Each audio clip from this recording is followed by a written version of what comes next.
Hello friends, let's discuss the given questions here.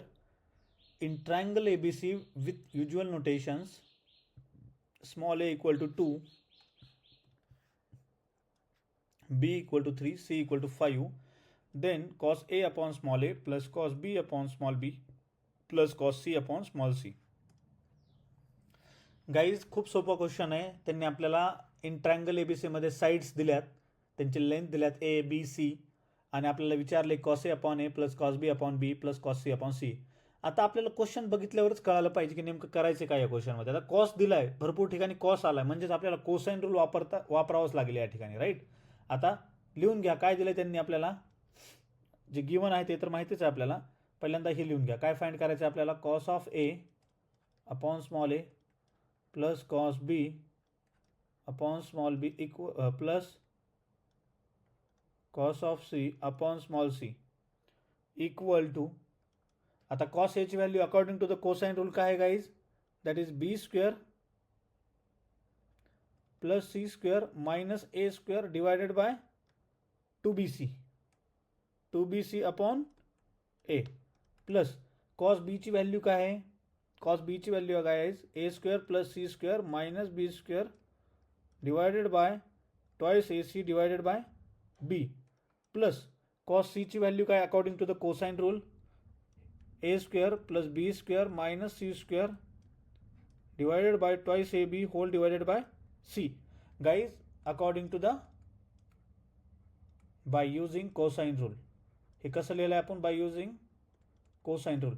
Guys हे cosine rule आणि sign रूलचे सगळे फॉर्म्युले तुम्हाला पाठ असणं खूप गरजेचं आहे, त्याशिवाय तुम्ही हे क्वेश्चन सॉल्व्ह नाही करू शकणार. ठीक आहे, चला तर मग सिम्प्लिफाय करूया. आता काय दिलं त्यांनी, आता फक्त सिम्प्लिफाय करायचं आहे. हे जे इक्वेशन दिले आपल्याला तर हे सिम्प्लिफाय करायचं आहे आपल्याला. ठीक आहे, कसं काय काय करणार आपण इथे, तर न्यूमरेटरमध्ये येईल B square plus C square minus A square plus A square plus C square minus B square yes minus B square plus A square plus B square minus C square okay whole divided by 2 times A B C. आता याच्यात A square cancel होऊन जाईल, B square will get cancel out, C square minus C square will get cancel out. Final काय राहील guys, आपलं remaining राहील A square plus B square plus C square whole divided by 2 times A B C. आता ह्याची value कशी find करायची, आपल्याला ए B C तर दिलेलं आहे गाईज क्वेश्चनमध्येच. ए दिलाय 2, बी दिलाय 3 अँड सी दिलाय 5. ह्या व्हॅल्यू इथं सबस्टिट्यूट करायच्यात. एक आहे आपलं तर एची व्हॅल्यू दिलेली आहे 2 म्हणजे 2 स्क्वेअर प्लस बी म्हणजे 3 स्क्वेअर, राईट. 3 स्क्वेअर प्लस 3 म्हणजे 5 स्क्वेअर आणि whole divided by 2 times 2 into 3 into 5. ह्याला जर सिम्प्लिफाय केलं तर तुमचं आन्सर काय येणार आहे guys, 38 upon 60 which is equal to 19 upon 30. That will be your final answer guys, 19 upon 30. So which option is correct one? First option will be the correct option. Next question. In triangle ABC with usual notations, c times a cos b minus b times cos a equal to. खूप सोपं आहे, फक्त आपल्याला substitute करायचं आहे. ठीक आहे, आता equal to C as it is ठेवा, किंवा सीनं जर मध्ये मल्टिप्लाय केलं तर काय येणार आहे, A C times cos B minus B C times cos of A. ठीक आहे, आता कोसाइन रूल वापरायचा आपल्याला. कोसाइन रूल कॉस बीचा आणि कॉस एचा फॉर्म्युला सबस्टिट्यूट करायचा आहे. A C as it is. What is the formula for cos B, that is A square plus C square minus B square whole divided by 2 times A C. Okay, minus B C as it is. Cos एचा formula काय आहे, तर एचा formula B square plus C square minus A square whole divided by 2 times B C. Okay, 2 times B C. Wait a minute guys, 2 times B C. Solve करा. आता ए C cancel होऊन जाईल, इथं बी सी कॅन्सल आउट होऊन जाईल. तर काय येणार आहे तुमचं final answer, A square plus C square minus B square minus C square plus A square whole divided by 2 will be the common, right. आता मला सांगा काय येईल इथे, ए स्क्वेअर बी स्क्वेअर नाही C square will get cancel out, right. So 2 times A square minus 2 times B square whole divided by 2. 2 जो common घेतला न्यूमरेटरमध्ये तर 2 in bracket a square minus b square upon 2. So 2 will get cancel out. Your final answer will be a square minus b square. That will be your final answer. So which option is correct one? First option is correct. Next question. In the triangle ABC with usual notations, a equal to 2, b equal to 3, then the value of cos of 2a upon a square minus cos of 2b upon b square. खूप simple आहे guys. फक्त फॉर्म्युले आपल्याला substitute करायचे आहेत. कशाची value find करायची? Cos of 2a upon A square minus cos of 2b upon B square. एची आणि बीची तर व्हॅल्यू दिलेली त्यांनी आपल्याला. ठीक आहे. आता सिम्प्लिफाय करा. कॉस 2aचा फॉर्म्युला माहिती आहे का? 1 मायनस 2 साइन स्क्वेअर आहे, right, whole divided by A square as it is, minus cos 2bचा formula 1 minus 2 times sine square of B whole divided by B square. ठीक आहे. सिम्प्लिफाय करा गाईज. तर हे येणार आहे 1 by A square minus 1 by B square minus 2 times sine square of A whole divided by A square minus minus plus 2 times sine square of B whole divided by B square. ह्याला आपण simplify करूया. काय येणार आहे? 1 by A square as it is minus 1 by B square minus 2 जर common घेतलं तर inside the bracket काय येणार आहे? Sine square of A divided by A square minus sine square of B whole divided by B square. Simplify करा. आता according to the sine rule मला सांगा, हे इक्वल असतंय. ठीक आहे. अकॉर्डिंग टू साइन रूल आपल्याला माहिती आहे सगळ्यांना काय असतो साइन रूल. तर A upon sine A equal to B upon sine B. म्हणजेच ह्याला आपण असं लिहू शकतो ना गाईज, की sine A upon capital A equal to sine B upon small b. आणि ह्या दोघांचा जर स्क्वेअर केला तर स्क्वेअरिंग ऑन बोथ साईड. म्हणजे ह्या दोन्ही टर्म कशात? इक्वल आहेत. इक्वल असतील तर ते काय होतील? कॅन्सल आउट होऊन जातील. म्हणजे फायनल रिमेनिंग काय असेल तुमचं? हे कॅन्सल आउट झाल्यावर हे 0 होईल. 0 इंटू 2 विल बी 0.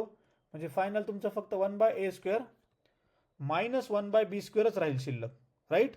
आता इथं आपल्याला ए आणि बीची व्हॅल्यू माहिती आहे तर सबस्टिट्यूट करा. काय आहे? 1 by A. A value will be 2 आणि B value will be 3. 2 square म्हणजेच 1 by 2 square minus 1 by 3 square which is equal to 1 by 4 minus 1 by 9 which is equal to 9 minus 4 divided by 36 which is equal to 5 upon 36 and that will be your final answer 5 by 36. कोणता option correct आहे? First option will be the correct option guys. Next question that is 2 tan inverse of 1 by 3 plus cos inverse of 3 by 5. खूप सोपं आहे guys, काहीच अवघड नाही या ठिकाणी. ठीक आहे. आता आपल्याला माहिती आहे 2 tan inverse थिटा चा फॉर्म्युला आपण वापरू शकतो. पहिल्यांदा मला सांगा, आपल्याला ह्या कॉसला सुद्धा इन टर्म्स ऑफ टॅन लिहायचं आहे. सपोज लेट अज्युम करूया, let theta equal to cos inverse of 3 by 5. तर कॉस थिटा किती येणार आहे? 3 by 5. तर हे ट्रायंगलमध्ये आपण सबस्टिट्यूट करूया. Suppose this is the angle theta. आता कॉस थिटा कसा असतो? Adjacent side, that is 3 upon hypotenuse म्हणजे 5. आता कर्ण माहिती आहे, बेस माहिती आहे, तर आपल्याला हाईट काढता येईल by using the Pythagoras theorem. तर कसं फाइंड करणार ते गाईज? सपोज ह्याला जर एक्स अज्युम केलं तर x square plus 3 square which is equal to 5 square, right. तर एक्स स्क्वेअर काय येईल guys?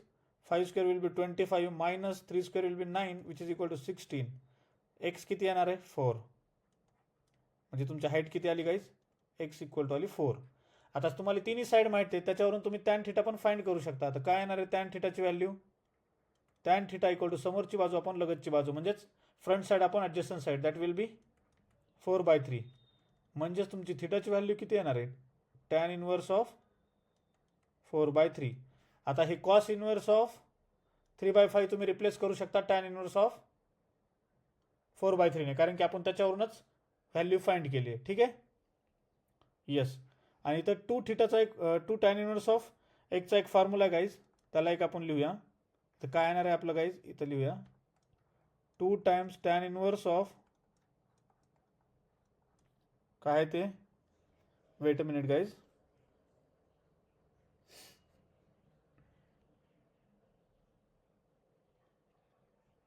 Okay 2 times tan inverse of yes 1/3 plus काय आलं ते आपलं टॅन इनवर्स ऑफ, सांगा ना मला काय आलंय एक्झॅक्टली. हां wait a minute guys, just I will confirm this.